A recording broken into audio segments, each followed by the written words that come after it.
The girl sees a creature that looks like an angel, and the creature says it is a messenger of the god Athanos. She is surprised by what she sees. This creature appeared out of nowhere. She thought it was a ghost. The messenger solemnly told the girl that she had a chance for rebirth. She was surprised, wondering if she was really dead. She saw her mutilated body without a drop of life in it. She was surprised at what a stupid death she had died. Even after all her suffering, an angel in beautiful clothes was waiting for her.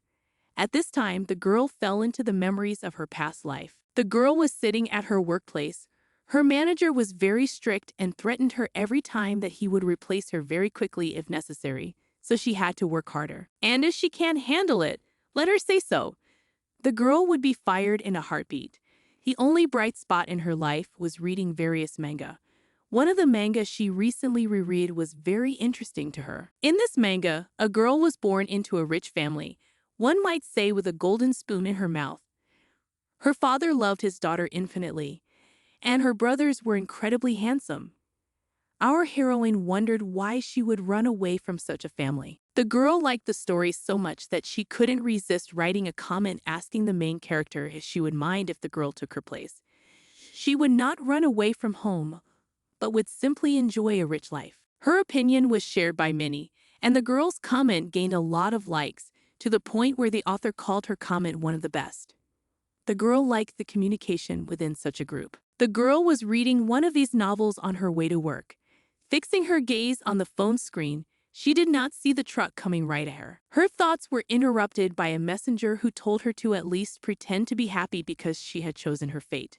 But this is not surprising, because she has read so many novels that she has lost count. The messenger told her to take the question seriously, because she had to choose a story, and God will create a world based on this novel, where the girl will be reborn in the future. Danes put a lot of effort into it, and borrowed a lot from different kinds of novels. But he took most of the details from love fantasy novels. The girl was shocked by Dane's irresponsibility. He creates a world based on novels he hasn't even read. She was very angry. Athanasius' messenger asked the girl what she thought of this world. He said that it was created for a Lufin like her. Lufins are people who read and love romance and fantasy novels. The messenger asked if the girl wanted to be reborn in such a world. She sharply replied that she would not be reborn and enter a world written by a madman who did not understand anything about them. The messenger started to get hysterical, pointing out that the girl herself wanted to be reborn in the place of the heroine of the novel. The girl considers such behavior unacceptable for an angel. He does not inspire a drop of trust and respect. She asked why she was given the chance to be reborn and not someone else. The messenger replied that under all the novels that his god of Danes had read, there were her comments. The angel added that her comments were not only constantly in the tops, but also contained objective criticism of the novel and its characters.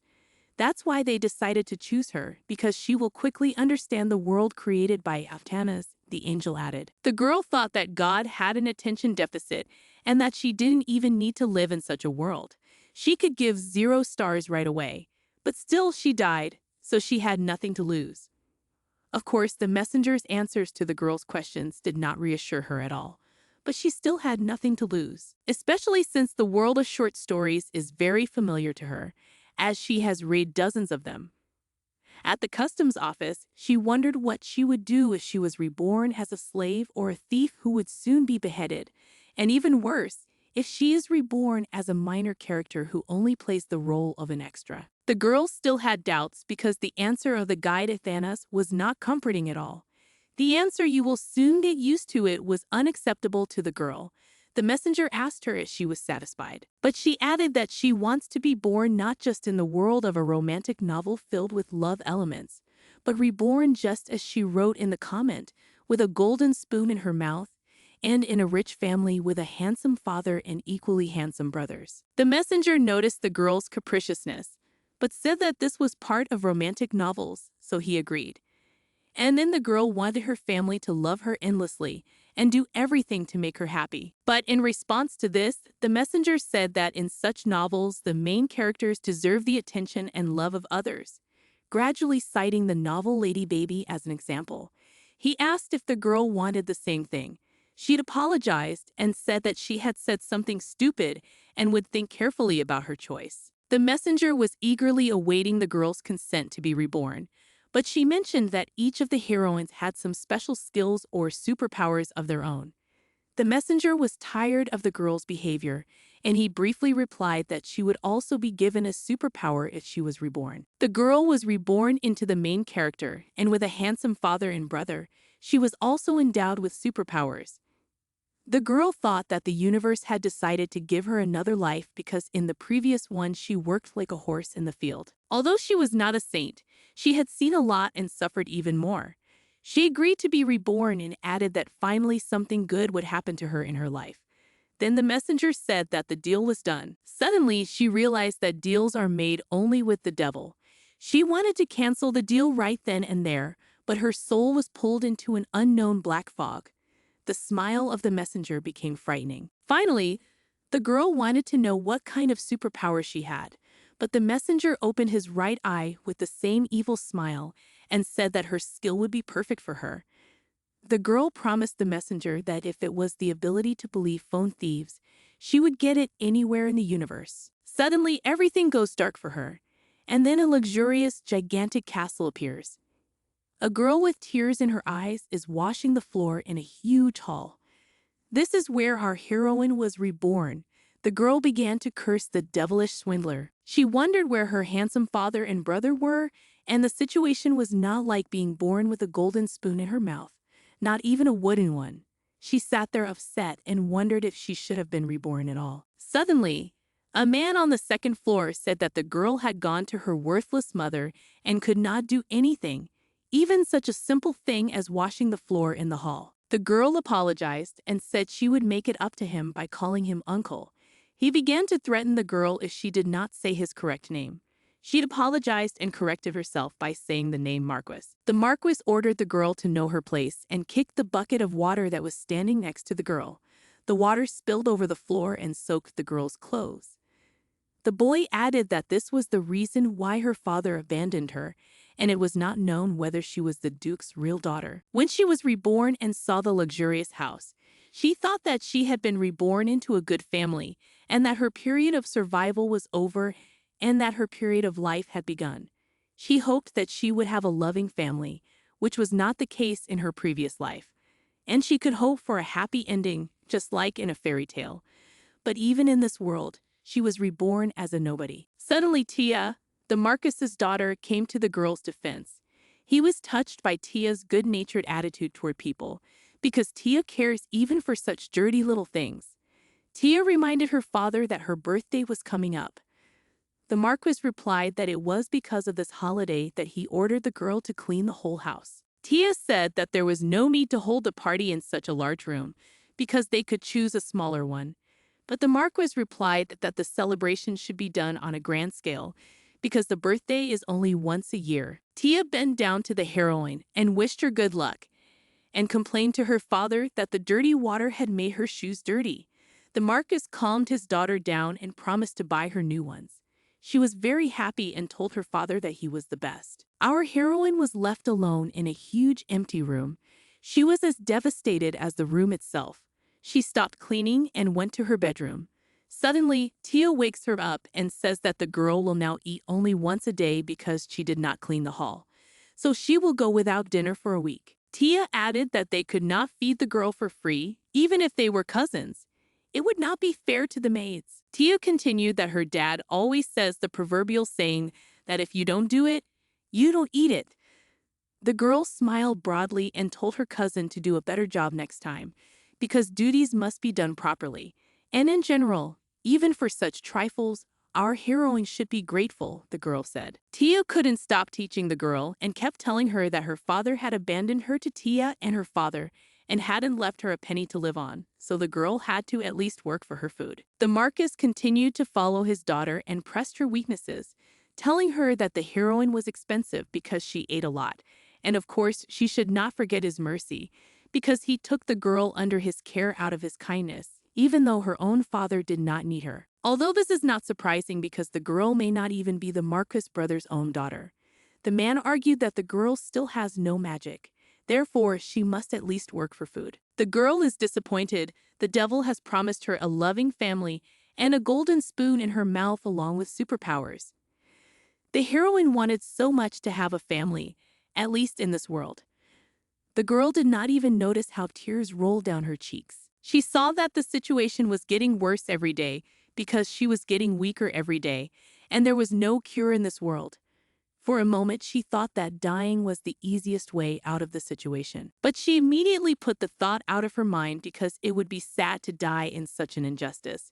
She made a promise to herself that she would survive in a world with a 0 rating. Tia's birthday came, and she stood there in a dress so lush and beautiful that it was hard to call it a child's dress.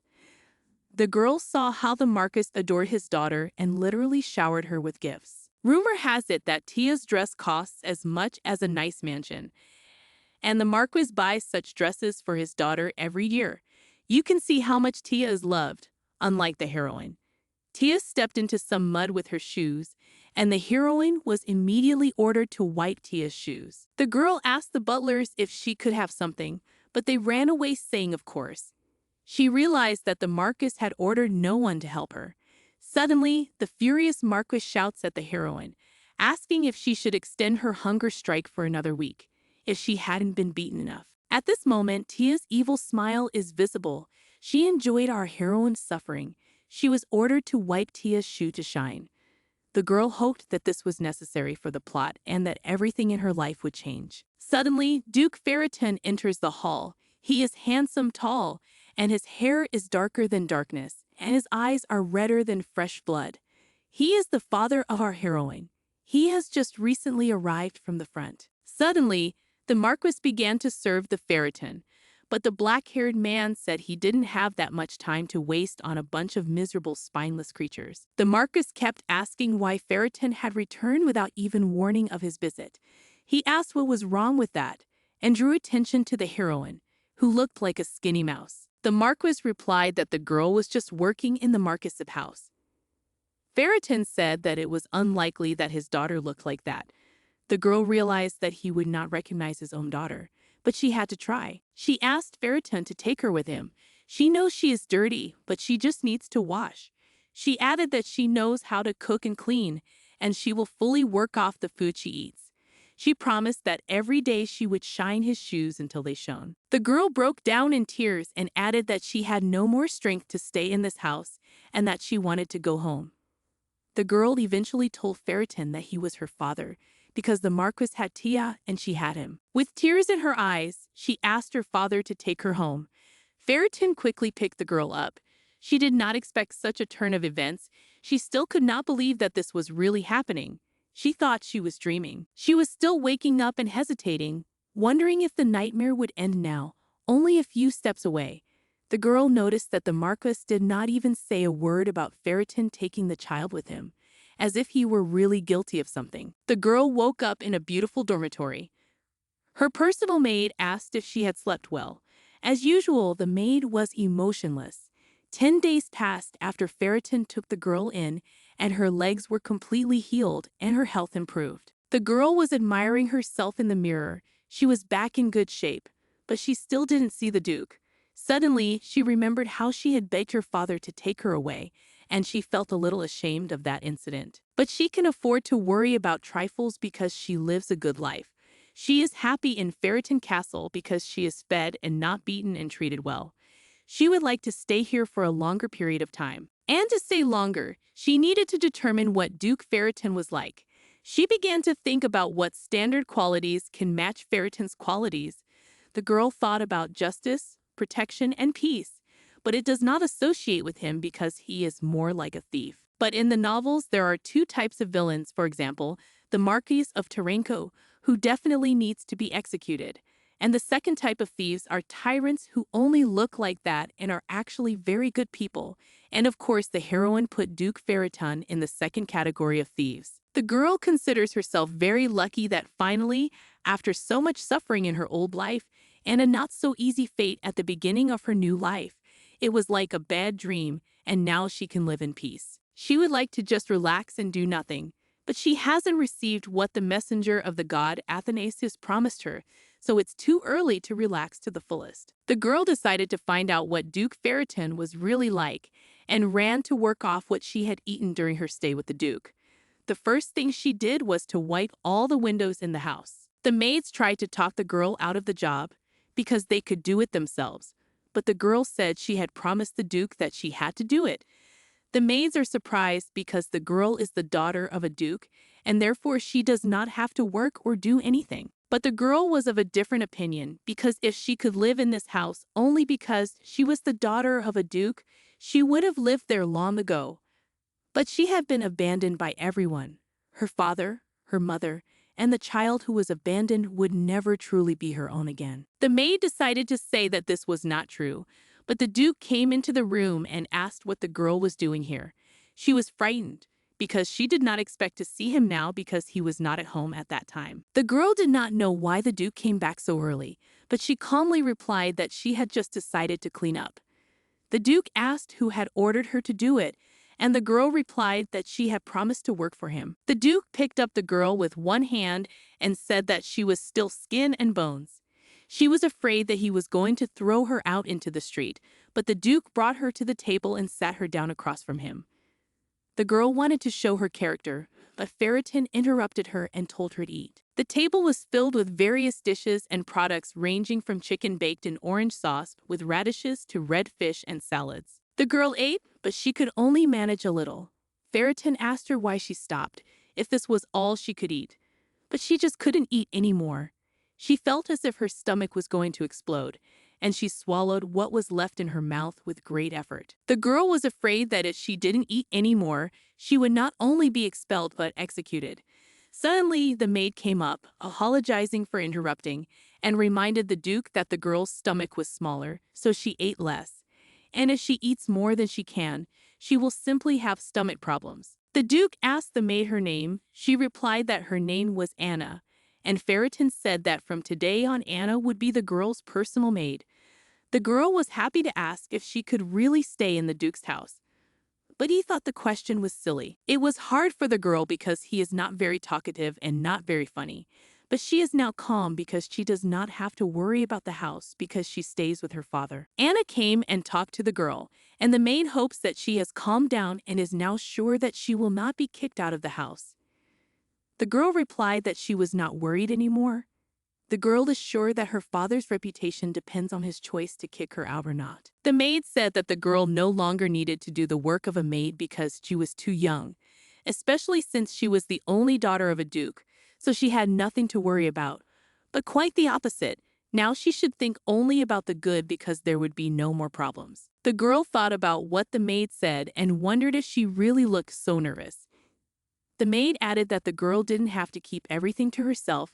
She could tell the girls about any of her problems, and they would help her. The girl was surprised to ask if the maids were worried about her, and they said that of course they were.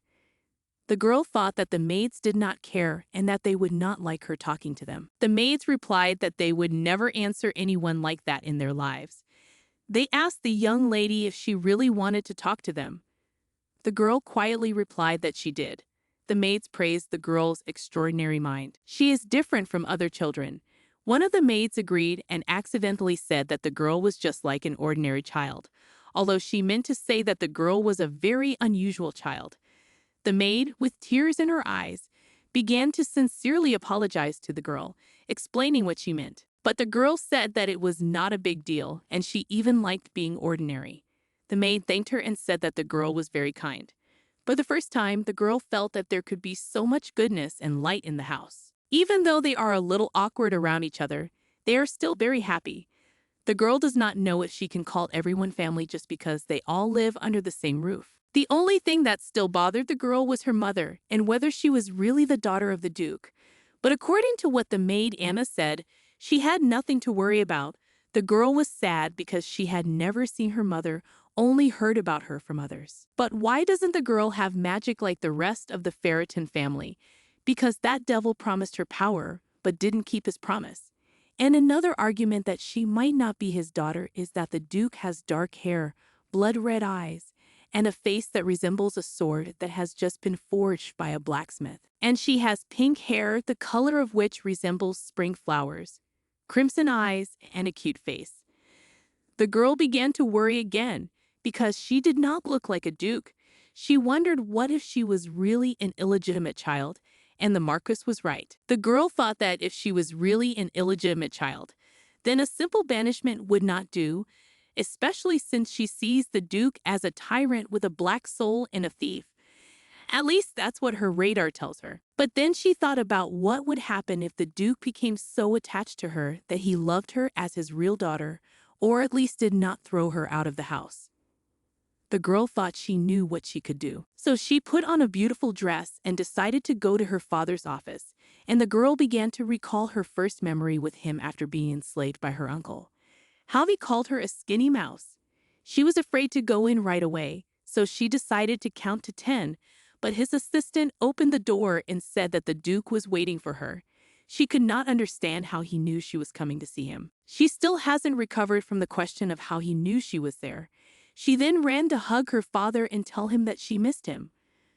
But he asked why she was on pins and needles during their meal. The girl was worried because he noticed, but then she thought that hardly anyone could eat with that kind of look. The girl said that everything was fine and that she was just embarrassed. After all, they hadn't seen each other for a long time, and now she wants to be with her father more often, and at the same time the feeling of embarrassment will disappear. The girl herself has determined that she is an illegitimate child, so the Duke needs to become more attached to her. And in this case, even if he finds out that she is not his own daughter, he will not kill her. While hugging her father, the girl felt something very soft under her palms. She thought it was pure silk, but it still seemed strange to her that she could feel the warmth of his skin through his clothes. She calmed herself down. The girl touched his face. It was very soft, even though he was already a father. His skin was well preserved, like a baby's. Suddenly, a text about identity verification appeared in front of her face. She was recognized as a reader who had entered into an agreement with Eftanes, and the verification was completed. A new opportunity was unlocked for her. It was called Rush and Cash. The girl was frightened and thought she was hallucinating, but she would never forget Athanas' name because it was the one his guide had been talking about. The reader did not fully understand her power, but soon she switched back to her father's face, which was as soft as a baby's. She was scared because she said everything about her father's cheeks out loud. The father began to poke his finger into the reader's cheeks and then squeeze the girl's soft cheeks. She thought it was an attempt by her father to become more attached to her, and most likely he thought she was cute. The father said his daughter looked like an evil fuhu fish. The girl was upset because he was supposed to be attached to her, but she still had to dream. After saying that, the father finished the meeting and carried her out the door. The girl didn't know why her father kept carrying her in his arms, and then she remembered what she had told him about how she wanted to be closer to him. But then she smashed those dreams in her head, thinking that they were nonsense. The maid came to the girl and asked if she was ready for a bath. While in the bath, the girl was thinking and remembered another important problem. The message appeared just as she was looking at the Duke. She doesn't know how to view her inbox again. Suddenly, the notification appears again, and she can read about her new skill in peace. She received a solemn letter congratulating her on her new skill, and it was expected that such a simple condition would be fulfilled quickly, although the girl thought of it much later. The letter said that he hoped that she did not call Eftanes a fraud and a swindler. The letter went on to clearly describe the instructions and classification of her superpower. The skill level is F, and the reader can use the catch to call up any romance novel from the list of unread novels. She can summon and use the skills of the heroine of the story she summons. However, she was prohibited from doing so because the use of the ability skill was blocked due to the lack of the summoning attribute. The girl is very excited about her power. She was very happy because with this ability, she can forget about how to survive forever. With this ability, she could easily conquer the whole world. She had already said goodbye to her long-suffering everyday life. The girl received another notification. She had a task. She will need to prove her worth. After the notification, she saw the following, which told her that this world is also filled with danger and dangerous situations. You should not forget about the dangers of the world around you. A full description of the task is displayed, and the reader will need to develop her own skill on her own and prove her worth. The condition for completion is to obtain the challenge attribute, and the reward for this is 500 cash units. The girl was highly motivated. It didn't matter to her how difficult it was, because she wanted to complete the task, so she accepted it. But the next question she faced was how to get the attribute of conscription. In the novel, the attributes are usually very rare and very expensive items. For example, a relic of a sanctuary and the treasure of a magic tower, or a family heirloom that is passed down from generation to generation in aristocratic families. The girl already knew where she could find such a family heirloom, and it was the only one that could be found within the girl's radius. She hoped that the relic would not be hard to find. Suddenly, the girl thought that she could simply ask the Duke for a relic. It was unfortunate, but it could be that the family relics would not contain the attributes of the draft. She decided to look for the relic the next day as soon as she got some sleep. The girl woke up and the maid asked her how the young lady had woken up. The girl asked Anna if she had covered her, but maids are not allowed to enter rooms at night when their owners are sleeping. The girl thought that she must have gotten into the blanket on her own. The maid asked if the girl would like to change her clothes. Suddenly, the other maids came into her room, and the girl greeted them all as if they were friends. The girl saw the jewelry lying in the window. She was captivated by their beauty, different metal alloys, and a pile of stones shimmering with an infinite number of rays of light inside them. The maid pointed to a hair clip that matched the girl's eye color perfectly. The maid asked the girl if she would like a similar one, because it would look really nice on her. The girl replied that the hairpin looked too expensive, but the maid said that it was out of the question because the girl deserved to wear as much jewelry as she wanted. The other added that something much more expensive might suit the girl. The reader took the opportunity to ask where all the jewelry in the house was, calling it shiny things. The maids answered that there is not just one room, but many around the house. The girl was disappointed that there were so many rooms because it would be harder to find the right one. But the maid offered to look at all the jewelry, and the girl asked if she could, and the maid said that of course she could. The girl thought that if she could get into the best of these rooms, she would be able to find what she wanted, namely a family heirloom. Remembering how strictly her uncle and his daughter Tia treated her, they would never allow the girl to get near such expensive jewelry. The girl was immersed in memories and made a strange expression on her face. The maid ran up to the girl in tears and asked what had happened to her, and the maid hugged the girl, feeling sorry for her and adding that she was so small and so vulnerable. The girl replied that she was fine because she had sisters who cared about her. Another maid came into the room and saw them all hugging each other. The girl is very happy about this. Finally, after so many years of suffering and problems, she just finds herself in a place where she is loved, sympathized with, and appreciated. The maid said that if they were going to start a tour of the house, they should start with the most expensive and luxurious place. They decided to go to the home sanctuary. The maid on the side added that the Marquis of Tarinco's treasury was nowhere near the Duke of Ferreton's. The girl politely asked if they could go in, and the maids replied that the girl was part of the family, so of course she could go in. Unfortunately, jewelry can only be taken out of the sanctuary with the Duke's consent. The girl still sees the point in visiting the treasury because at least she will know if there is an attribute of summoning among her father's treasures. But as soon as the girl wanted to visit the treasury, Ferreton's assistant said that his lordship wanted to see his daughter at breakfast. The girl did not understand why. She was very nervous, so much so that she could not get a bite into her mouth anymore. As if everything was a lump in her throat.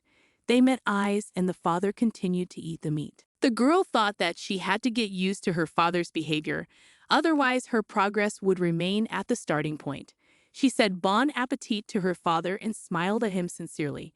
She smiled so wide she thought her mouth was going to burst. The Duke did not say a word in response. The girl thought it was all in vain, so she decided to just eat. Suddenly, the girl's favorite pudding was placed on the table. She thought she was in heaven. She ate the pudding so fast that she didn't even realize how it happened. The father pushed the pudding over to the girl and told her to help herself. The girl was surprised because he did not respond to her wish for a good appetite, and she thought he was just ignoring her. but then the Duke gave her his pudding. The girl thought that she needed to make her father more attached to her, so she thanked him sincerely and began to eat the pudding, scooping it up with a spoon. Suddenly, she wondered how she knew how a real father and daughter behave. After all, she had never had a father. Suddenly, in a serious tone, the Duke asked the girl why she did not stick to him. The girl did not understand her father, but she did not need to look for an answer because he simply took her in his arms and held her close. She noticed that when she woke up, her father was not in the house. She wondered if her father had decided to wait for her today. She began to wonder if her father had some important conversation with her. He took the girl to his office, sat her on his lap, and started writing some documents. She wonders why he is doing this, whether it is only because she wants to be close to him or whether there is another reason. He looked at her, his gaze was as frightening as ever, just like his face. But as it seems to the girl, he is not going to do her any harm. The girl made her own plan for survival. The first point was to see her father often. The second point was to always smile at her father. And the third point was to increase his affection. This means that she should not deviate from the plan. Although she had a plan of action, she could not shake the feeling of embarrassment. Suddenly, she remembered that she didn't have time for such trivial things as her father was doing, and that she had to look for the attribute of conscription. She began to fuss in her father's arms, so he asked what was wrong. She saw that this situation was a chance to remind him of the treasure. She replied that she wanted to look at the beautiful sparkles. The maid bowed and reported to the Duke that the girl wanted to visit the treasury, although the girl did not understand why the maid told him this. What if her father didn't like it and scolded her? The Duke took her in his arms and went somewhere with her. She couldn't imagine that they were really going to the treasury, but she doubted that he could show the family heirlooms so quickly, especially since he was busy with important papers. The girl doesn't know what her father is up to, and she worries that she shouldn't let her guard down so quickly. After all, it is she who knows that you cannot let your guard down. Having read more than one love story, she knows that you cannot let your guard down even in a dream, because this world is very dangerous. What if the Duke is really a good person, even despite his status as a thief in this world? Suddenly, the girl hears the sound of the lock opening, and when her father enters the sanctuary, she is shocked. She saw the sanctuary as it really was. It was filled not only with treasures but also with various trophies. She caught sight of a book, remembered that the message called her a reader, and then during the explanations and details of the use of her power, she was addressed in the same way. The girl decided to ask what kind of book it was. He calmly answered that it was a sealing book. The girl was frightened and asked if the devil was sealed in it. She did not understand why her father held her tightly. The assistant replied that it was okay, because even though it was a sealing book, there was no one and nothing inside. The assistant assured her that she shouldn't be afraid. She replied that she was not afraid at all, although her face said otherwise. She wondered if the Duke thought she was scared too. The girl asked why they kept the book here if it was not sealed. My father replied that it was the treasure of the first Duke. She was delighted because it was a very old book. She asked if she could touch it, just once. She looked into her father's eyes and made a face like a cat, but it did not help her. The assistant replied that anyway, it was a very ancient book and it was fragile. The girl puffed out her cheeks to demonstrate her disagreement. Then she saw the message. The task addressed the girl as a reader. He asked her to show her best, the main condition being to assure the Duke to give her the prize attribute, and the reward was the opportunity to win a lottery with a prize pool of 5,000 cash units. She wanted to refuse. The girl was nervous about the task because she would not be able to persuade her father, and she could not take that much risk either. But the message added a text in blood-red color that read, "Refusal of the task is death.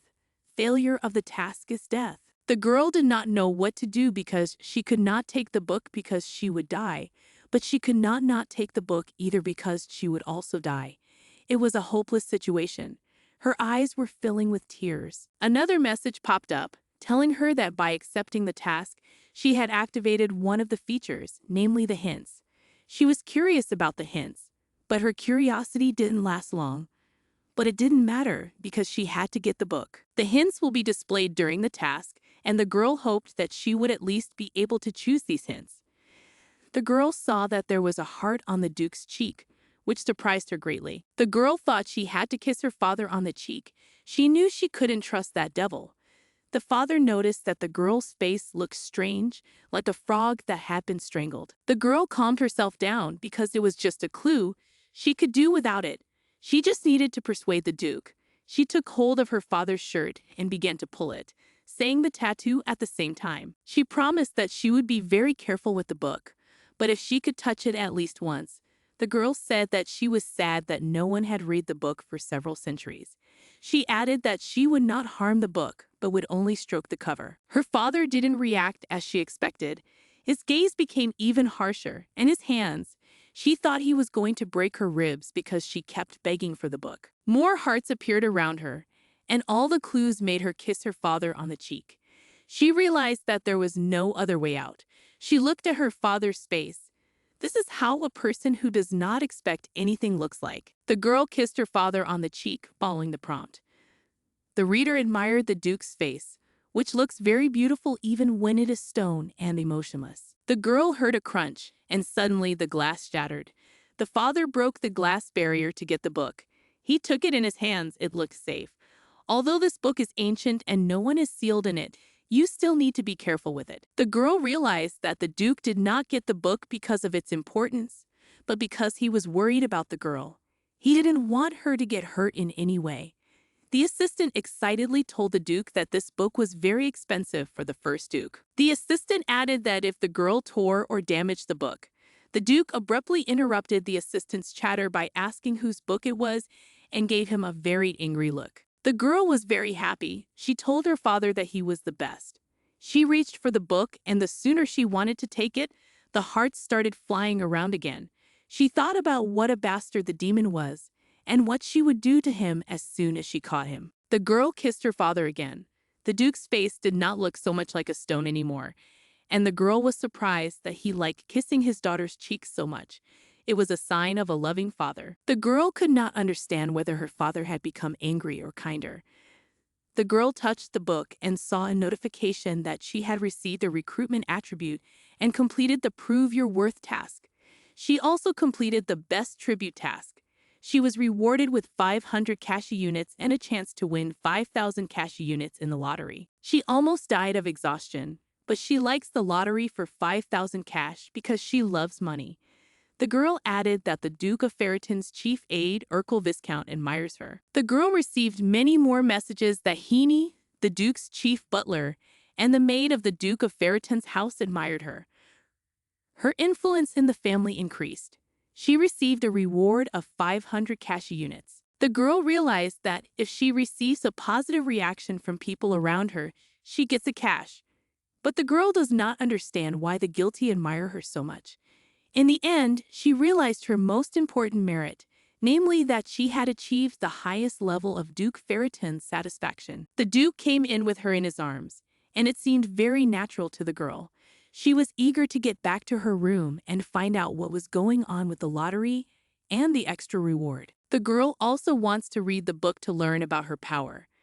Her thoughts are interrupted by people in the Duke's office, who tell her that investors are flocking to Marcus Tarenko's gem mining business like flies to honey. There are rumors that the Duke also invested in Tarenko's business, but this is just an unfounded rumor.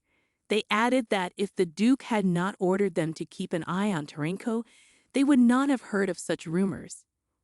They learned about the rumors from Marquis Strodel when he was drunk. Although the next day, when he sobered up well, he began to deny everything, but they began to suspect something. Despite the fact that Mana Marquis Tarenka's mining is very unstable in terms of its results, the number of investors has not decreased. The men handed the Duke a letter with a list of all those who had invested in the Marcus business. These were Duke Delvatrin, Duke Iskamel, Marquis Strodel, all very influential people. Duke Ferreton said that only the rich are on this list, but he finds it strange because if there is no man in the stones, then all investments will be a waste of money. For some reason, investors are sure that there is a lot of mana in the stones. The only way to make them believe that was to say that Duke Ferreton had also invested in Tarenko's business. The men added that Marquis Strodel would not lie while drunk. Duke Ferreton was angry. He wanted to know who told him this nonsense, But the men did not know because Marquis Schrodel spoke only a bunch of indecipherable words, and they could not find out the name of the informant. It is worth considering that Marquis Schrodel loves a lavish reception, and the Duke of Delvatrin and Duke Escamil lead a relatively secluded lifestyle. These three people have not crossed paths in any way. Duke Ferriton stood in thought, with only two options left. Either the two of them had invested without knowing about the rumors, or Marcus Tarenko had personally spoken to them, the girl suddenly added. Suddenly, after the girl's words, everyone fell silent. The girl did not even realize that she had said it out loud. All the attention was focused on her. She was in a hopeless situation, and she was embarrassed. The girl thought about what to say next. The girl said that her uncle used to say that. She was asked if she meant Marquis Tarenko. The girl said yes, and that it was Marquis Tarenko who told a man in an expensive suit that her father had invested in his business. Her words didn't sound very truthful, but the girl added that Marquis Tarenko was showing her a card. It was a very beautiful card, black and shiny. The girl pointed to the map in the man's hands and said that it was the same one Tarenko had shown her. The assistant asked if this was the exact card that Marquis Tarenko had shown the man. The girl was absolutely sure that it was the same card. The men in the room were shocked. Did the Marquis of Tarenko really do this? He must be a madman to do such a thing. Was it really her he was using as evidence? There were many questions, and they needed to find answers to them. If the mines really produce stones with a lot of mana, then everything will be fine. But if not, Duke Ferriton and all of them will have big problems. So the higher-ups will decide that Ferriton is involved in a scam. Duke Ferriton did not say a word. He kept looking at the girl, and then he was surprised when she heard this conversation. The girl thinks that her father suspects her, his own daughter. She is afraid that if she makes a mistake, he will kill her for sure. The girl replied that she was shining her uncle's shoes while he was talking to the man. The assistant was surprised because all the checks they sent were supposed to be used for the girl's support. The girl could not believe what the assistant said. He continued that the duchy sent a huge amount of money for her upkeep. The poor girl really thought that they had no money for her upkeep, so they didn't feed her much, and she worked for the food she received. She did everything her uncle told her to do. The girl is disappointed. How could the Marquis do this to her? She is just a small and defenseless girl. The men do not want to believe her, but the assistant tells them that the Marquis of Tarenko loved his daughter to pieces. At the same time, the girl recalled how her uncle kept telling her that her father had abandoned her and left her no money. The girl does not understand whether she is suspected or not. She said that she ate only 2 meals a day because she did not earn enough money for the third one. And when she did not have time to cope with the work for the whole day, she was fed only once a day or starved to death. The men were shocked by the girl's story. She was worried that she would die because of a wrong phrase. But it was all true. The girl fell to her feet in tears and showed her uncle exactly how she cleaned her shoes.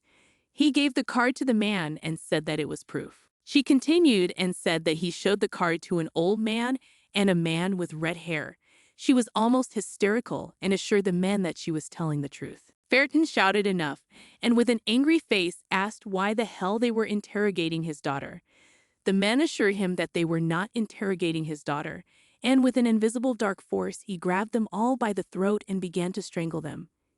They begged for mercy, but the father did not want to hear any excuses. Through them, he remembered what he had seen in the Marquis's house when he came to get his daughter. He didn't want to interrogate his daughter, he just wanted to take care of her.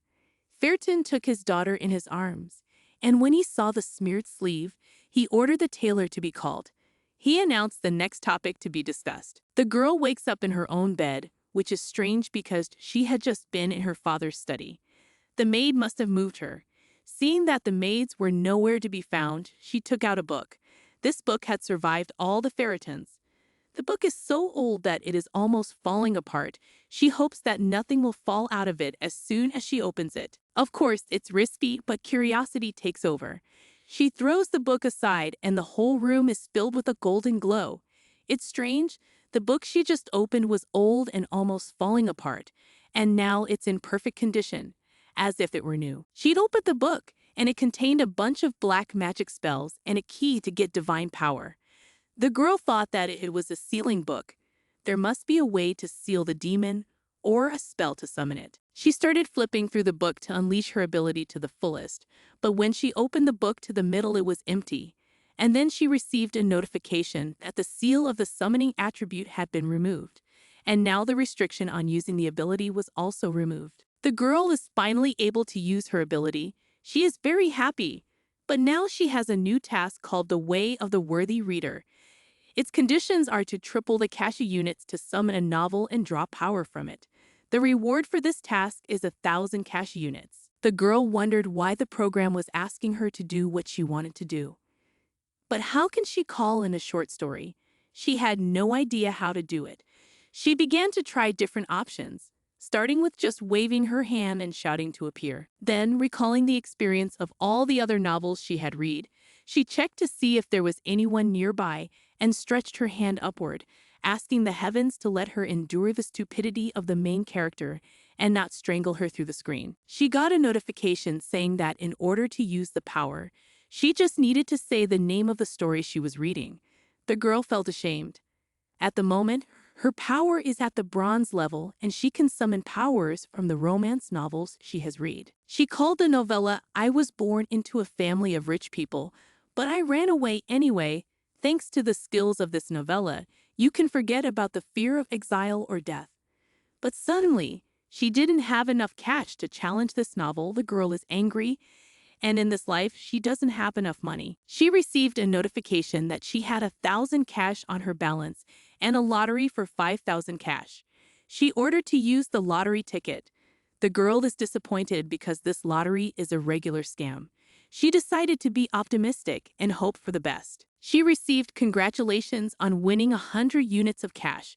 Just like in her previous life, she won a maximum of 101, while others won 1,000 or even 5,000.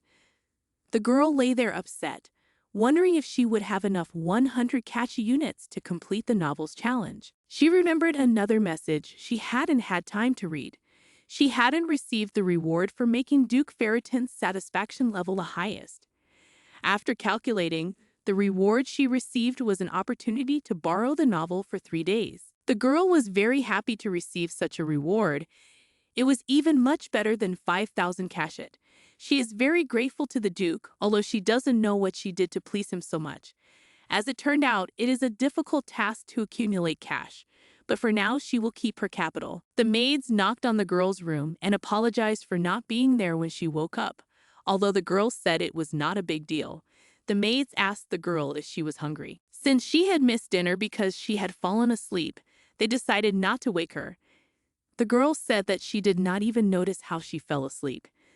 The maid said that most likely the girl was just very tired. No one expected this. She told us that the girl was picking her nose at first, and then she fell asleep on the Duke, and the maids were even scolded for not holding back their laughter. The girl was frightened and hoped that it was the maid who had taken her. But Anna replied that the Duke did it, and the girl said that next time the maid should do it for him because she didn't want to be a burden. But the maid said that her father really appreciated her because he did not only take her to bed. He also called a tailor to make clothes for her, although he is so lazy that the butler always has to find a way to approach the Duke.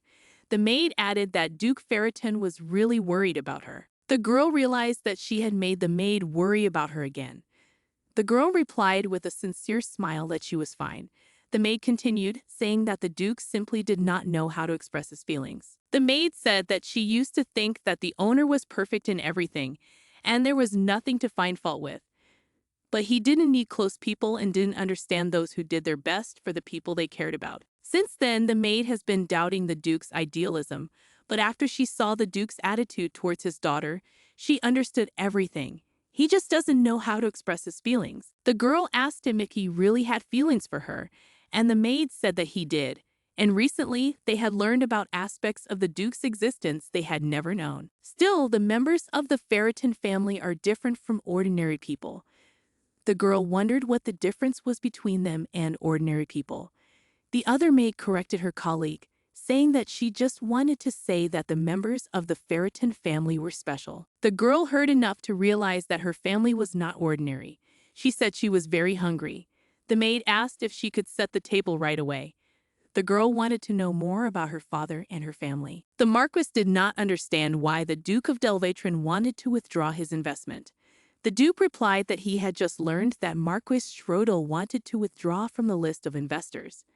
Also, another investor said he wanted to stop cooperation. Marquis Tarenko was frustrated and anxious.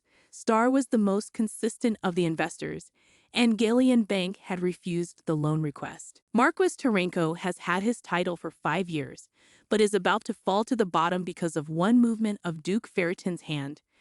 Did the investors find out that Ferreton did not invest in Tarenko's business? But Halvey couldn't think, because the retainer check had assured them that Tarenko was right. He could not understand how the investors had learned this information. Tarenko wanted to use his family's resources, but not if the truth reached his father.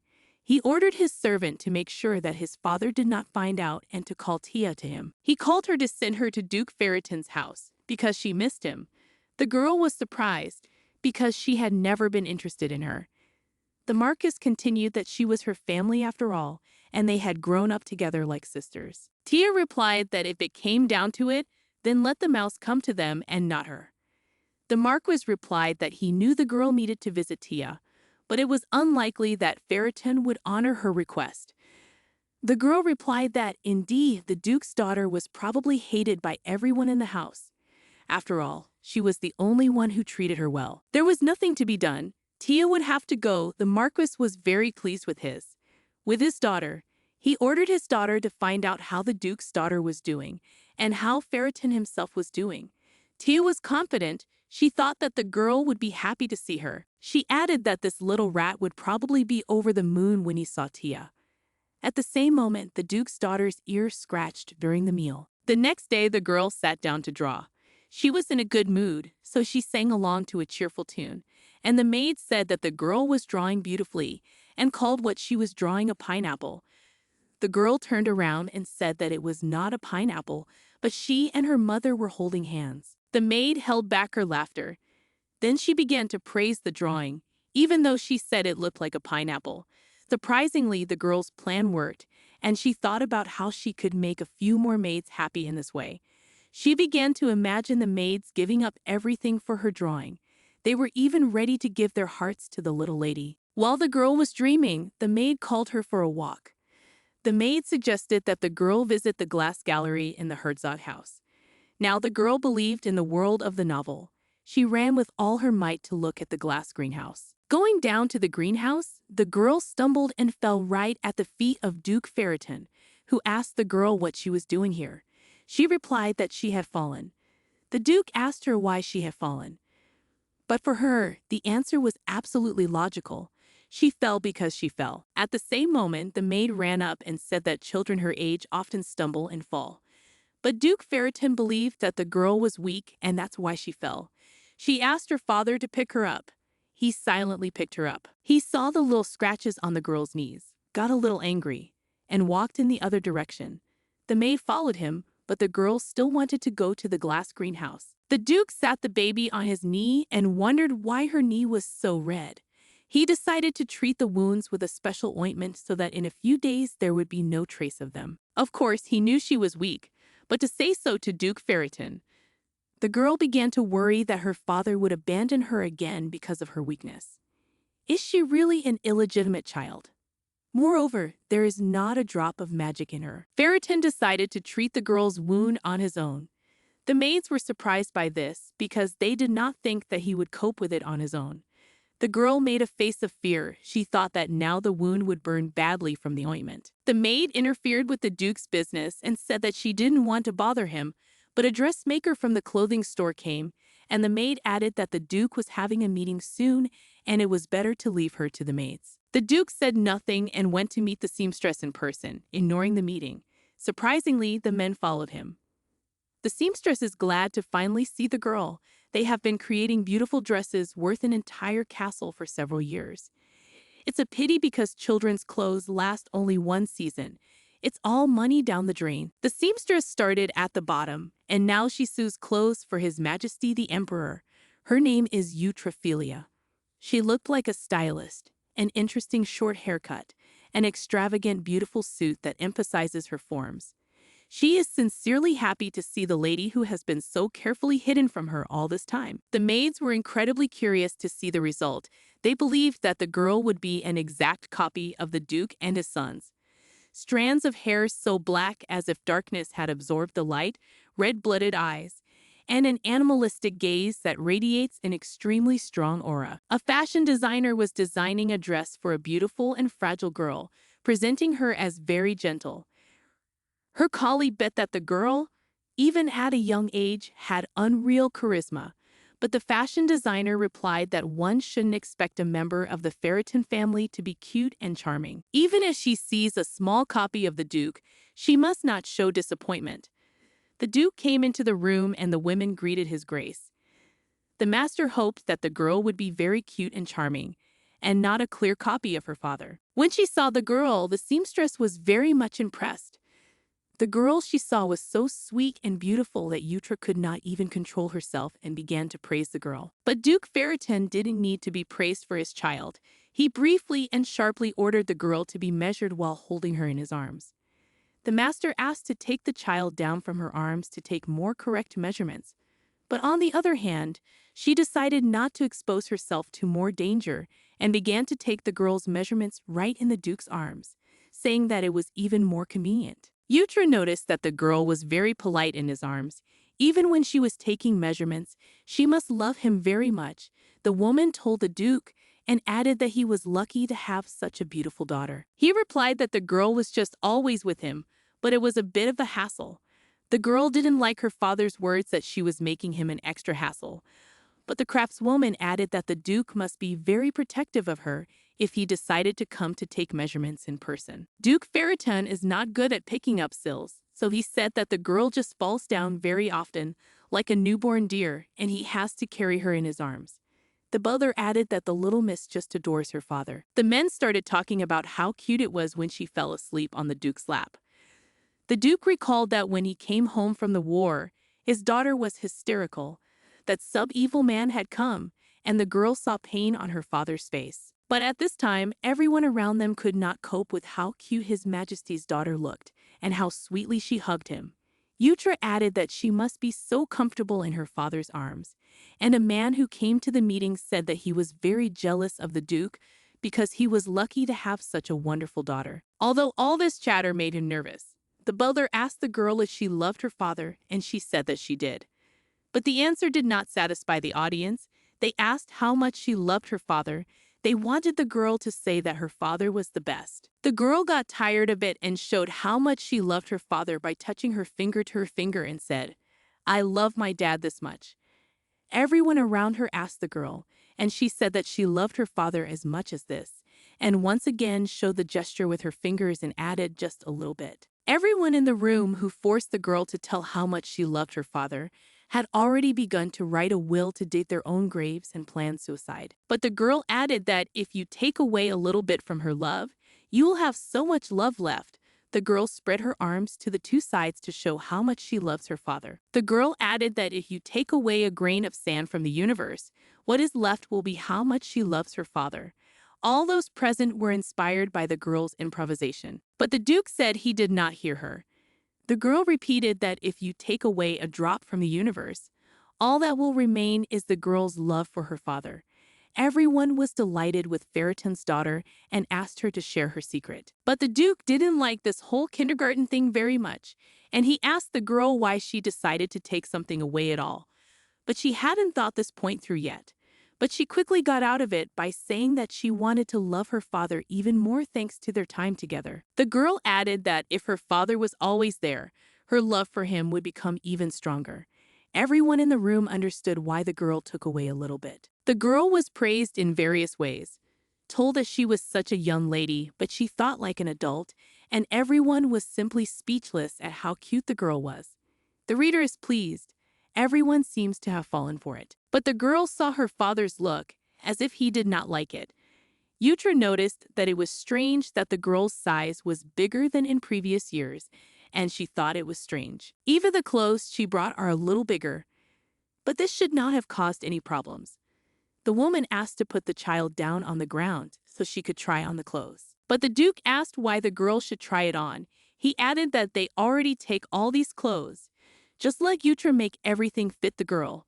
The Duke said he would buy absolutely everything she brought, and Yutra thought she was very lucky. She replied that she was listening, but the Duke made a condition that the sleeves should be either exactly up to the wrist or very short, so that she could not take the sleeve with her fingers and lower it to her palms. The girl thinks that the Duke is not her real father, although he seems not so bad. Meanwhile, Tia has arrived at Duke Ferreton's house, although she is not very happy about it. She saw the whole castle, and it is said that if you collect all the Duke's gold, you will get a mountain higher than the magic tower. Perhaps the rumors are true. Tia was surprised that they didn't stop at the gate. It was just an extension. Everywhere you look here, every building resembles the main mansion. No one has been warned that the daughter of the Marquis of Taranka will visit the castle of Duke Ferreton. Tia wonders why she is met by a poor butler. She has come to visit her favorite cousin. Does she really need permission? The butler replied that next time it was necessary to send an official letter requesting permission to visit. Otherwise, the butler would not be able to let the girl in. She and her maid walked in with their noses held high in front of the butler. Tia was amazed by the grandeur and beauty of the castle. Everything was so luxurious. She ran and looked at everything in the huge hall. Suddenly, she saw a portrait of Duke Ferreton. The previous time, the girl was unable to see his face because she was so scared. She was surprised how a mere mortal could look so majestic. She wished her father could be like Ferreton, but he would be good as an uncle too. The girl is very confident in herself because even the maids from other houses are delighted with her. This means that Ferreton will definitely be delighted with her. Tia knew that the more a person is feared, the more lonely he becomes, so she would be the one to save him from loneliness. Her uncle definitely needed her, Tia was sure. She believed that a child born out of wedlock would not give the same love and joy as she would. Tia wants to take her cousin's place. She is sure that such a dirty child has no right to live in such a luxurious house. Suddenly, she saw the same scary and dirty mouse. But the image of the mouse was only in Tia's head. She was shocked to see how beautiful the girl looked and how beautiful the color of her hair was. It was like seeing a completely different person. Tia was furious because her cousin did not even pay attention to her. In her opinion, she was even more shameless than Tia could have imagined. The reader said that it was even more shameless to show up at the house uninvited and not even think to say hello. Tia said that she came to her cousin because her father said that the girl missed her very much. Tia began to read morals to the girl. Although the reader didn't miss her, she had simply forgotten about the Marquis and his evil daughter as a bad dream. Tia decided to press the issue and said that the reader was not the Duke's daughter, that she was an illegitimate child, and that her mother had betrayed him. She called the girl a freak. How dare she live in the Ferreton household with her head held so high? Suddenly, the girl was presented with an immediate task. She had to get rid of this potato lump. Oddly enough, before her rebirth, she even left a similar comment about the main character. The reward for the completed task is the opportunity to win a lottery with a prize pool of 2,000 cash. The penalty for an unfulfilled task is the temporary removal of the reincarnation improvement. The girl was ready to do anything for the cash, so she accepted the task. Tia thought that if the girl was silent and didn't say anything, she finally understood. The girl shouted gay to Tia, and she asked if it was her cousin who said it to her. The reader asked arrogantly if there was anyone else in the room besides Tia. Tia was angry at how her cousin still looked down on her. She asked the main characters of the stories to give her strength. The protagonist replied that she hadn't even started looking down on her yet. Tia wanted to press the weak point by saying that just because her cousin wore a beautiful dress, nothing suddenly changed. Tia said that the Duke of Ferreton just felt sorry for her because she looked too insignificant, and added that the dress was not the girl's property. The reader was surprised that a dress made Tia so angry. The uninvited guest added that if the cousin continues to behave so arrogantly in the future, everyone will turn away from her and hate her. Tia said that her father used to say that if you treat a reader in a special way, she will take it for granted. That is why he gave her as much food as she earned. But as it has become clear now, her father's attempts to educate the girl were in vain. Tia said that she would not be surprised if Duke Ferreton kicked her cousin out of the estate. The girl replied that maybe she would be seen someday, but she would not be kicked out for what she was about to say. The reader called Tia the daughter of the Marquis of Tarank and shouted at her with rage. How dare she call her the daughter of Duke Ferreton? Arrogant. Tia didn't know what to say and said that the reader should treat her with respect. Hadn't she been taught manners? As usual, Tia used her only argument, that the girl's mother had cheated on the Duke of Ferreton and had a child out of wedlock. The girl asked if Tia was responsible for her words. Tia calmly replied that she was. Then the reader asked if the girl was honoring the Taranko family. Tia said yes again. The girl said she would ask her father. The girl started to walk away, but Tia asked her to stop. The reader stood her ground and wanted to ask the maid about her family tree. Tia ran into the arms of her maid and tearfully told her that the girl had called her arrogant and that Tia should bow down before her. Tia acted like a victim, as if she had come here for her cousin, and she had treated her so badly. Tia's maid began to lecture the girl that she had no right to behave like that. But here everything is different. The girl is completely safe, and Anna, the girl's maid, said that she saw that Tia and her maid had lost all fear. If they allow themselves to speak to Ferreton's daughter in such a tone.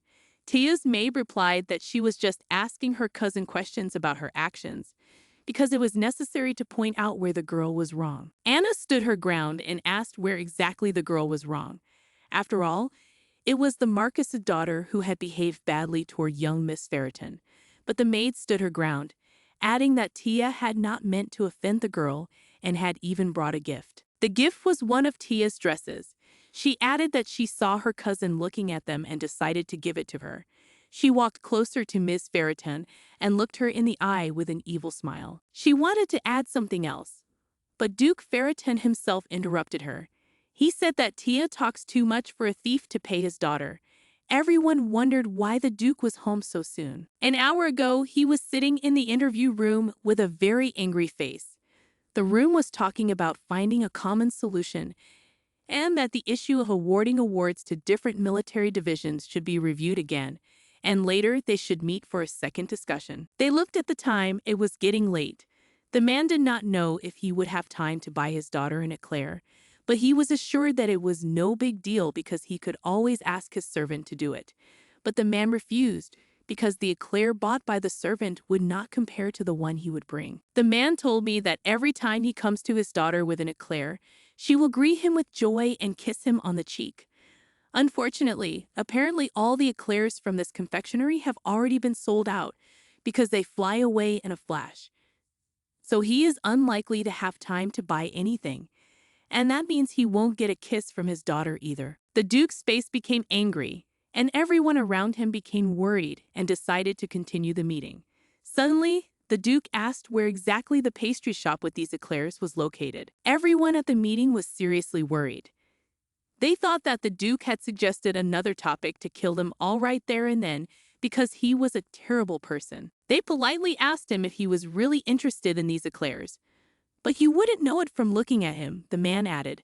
But suddenly his colleague interrupted and scolded him, saying that the man's guesswork was zero, and he talks first and thinks later. They continued the meeting, but the assistant came up to the Duke and whispered something in his ear. He immediately stood up and left, saying that he had urgent business. The men in the room insisted that the Duke had already missed more than one meeting and that they needed to resolve everything. He looked at them fiercely and asked when his attendance at meetings had become mandatory. The last time he ran out of the meeting after learning that his daughter was wiping the windows, and the Duke stopped going to them altogether. And all because the girl wanted to be always with him. And today, the Duke rushed home when his assistant reported that the daughter of the Marquis of Taranka had arrived at the castle. But he was much more angry about the poor treatment of his daughter than about the fact that his name was being exploited in the Marquis scam. It's strange because Duke Ferreton is a special person. He doesn't need emotional ties and attachment to people, and his sons are the same as him in this regard, all except his daughter. The assistant said that she was a pleasure to look at and quickly corrected himself by adding that it was nice to see how much the Duke protects her. The Duke replied that it went without saying that he was obliged to protect her until she grew up. Although for Miss Duke, he is just an ordinary loving father who is no different from others. The assistant asked him if he thought his daughter was cute and beautiful. The Duke ordered his assistant not to talk nonsense, and he immediately apologized. Although the Duke realized what he was hiding behind the question, the assistant did not understand what the Duke was talking about. Ferritin continued that the daughter cries a lot, falls down and cries again, probably because she has no magical powers. And this is not all that is strange for the Duke. He finds it strange that she says she misses him and when she kisses him on the cheek and falls asleep in his lap, although the Duke finds her behavior much stranger. When he looks at her, his body reacts very strangely. His theory has been confirmed every time. When he is with her, he feels completely different, and when he is alone, he feels as usual. Is it really the Marcus Tarenko's pranks? The assistant asked for a more detailed description, because it looked like a curse using the blood of a relative. The Duke said that his heart was fluttering and buzzing, as if there was a beehive filled with bees that was constantly buzzing. The assistant realized that it was not a curse at all. He asked if his heart was starting to beat abnormally and was constantly contracting. The Duke replied that these were the symptoms. He also constantly wants to feed it something. When he's alone, he does everything for the Empire, and his hands start working while his head hasn't had time to think. And when he sees his daughter, all he wants to do is bite off her cute chubby cheeks. The Duke said it was a serious illness, but the assistant thought to himself that it was not an illness, but just a crazy love for his daughter. The progress is visible on the assistant's face, and he hopes that one day the Duke will learn the real name of the disease. The Duke ordered him to go to the confectionery, but the assistant said that it was probably sold out. The Duke didn't say anything, just looked at him. The assistant remembered who he really was, so he decided not to take any more risks, and you apologized to him. The assistant asked if he could buy the girl some eclairs, and the Duke said yes, but then decided to go there himself and buy them personally. The assistant asked if Ferritin was sure to buy the eclairs. He told the assistant to just tell him the name of the bakery and where it was located. The Duke left and ordered his assistant to find a store with toys for children her age. Ferritin already knew why the Marquis of Tarenka had sent his daughter to him. Tia ran to the Duke with her arms around him and her dress in her hands. But the Duke asked her what kind of rag she was holding and passed her by, then took his daughter in his arms. But she was not his own, Tia thought. Tia began to wriggle out of the situation, thinking that she could frame the girl, as if she had told something terrible about her, after which the Duke began to treat her badly. Tia said that she forgave the Duke because he was just a victim of his own daughter's lies. The Duke's daughter asked what kind of lie, but Tia stood her ground and said that the deputy would apologize for her cousin. Tia thought it had worked because the Duke's face was wrinkled, and she added that the daughter must have lied to her father about Tia stealing the dress. Tia did not stop, so she said that she understood her cousin. She must have lied to look better in her father's eyes. Tia said, the daughter of the Marquis of Tarenko is so self-confident that she has no idea what it is like to be ignored, to be rejected and told that no one needs her. That's why even now the girl cannot stand up for herself. The Duke was very angry. How dare Tia say such things about his daughter? Tia said that she had no need to steal his daughter's dress. She had even brought her one of her own dresses to give her. The Duke asked what kind of dress he had seen her wearing the last time. Tia did not understand what he was talking about, and Ferritin continued that on the day he picked up his daughter, she was wearing the dress he had sent for his daughter. It was only now that the girl realized that her father was not treating her badly. He was talking about how she was dressed and what condition she was in. She said that it was all nonsense because her father had bought her the dress. She said that every year her father buys her a dress like that for her birthday. The Duke asked the girl every year, or every year for sure. He was so angry with the girl that he could hardly contain himself. She said that it was her dress, thinking the Duke's daughter was a fool. She broke down and said that his daughter had no brains, as her father and the maid had told her. The Duke asked what her father said about him. She replied that he was a cold-blooded killer with darkness running through his veins. He doesn't know what sadness is, and if he cries, it will be someone else's blood. She wants the Duke's daughter to always be in the shadows, to be pointed at forever, and to be mocked by everyone who is not too lazy. This is how she sees his daughter's life. Tia added that the Duke's child was just a spawn that had stolen her place. The Duke replied that Tia's milk had not even dried on her lips, and she already wanted to die by his hands. He said that she could not wait for a pardon. Tia got down on her knees. She did not understand what was happening and asked for help. The girl's self-confident face was instantly filled with horror. The Duke released her and ordered her to leave. He sat with his daughter on his lap. She was drinking tea and could not understand what had happened between them. As soon as Glacia called the girl brainless, the room went completely black, but compared to the previous time, she felt safe. It was as if it was night and she could close her eyes and rest. And when she opened her eyes, she saw that everything was back as it was. The Duke called his subordinates and told them that today an insect had entered his house and not only encroached on what it had no right to. He asked how to punish those responsible for the insect's entry into his house. The servants all said with one voice that they deserved to die and that they were the only ones to blame. Because of them, the young lady could have been hurt. The Duke did not want to wash his hands and ordered his servants to kill themselves, but his daughter had a different opinion.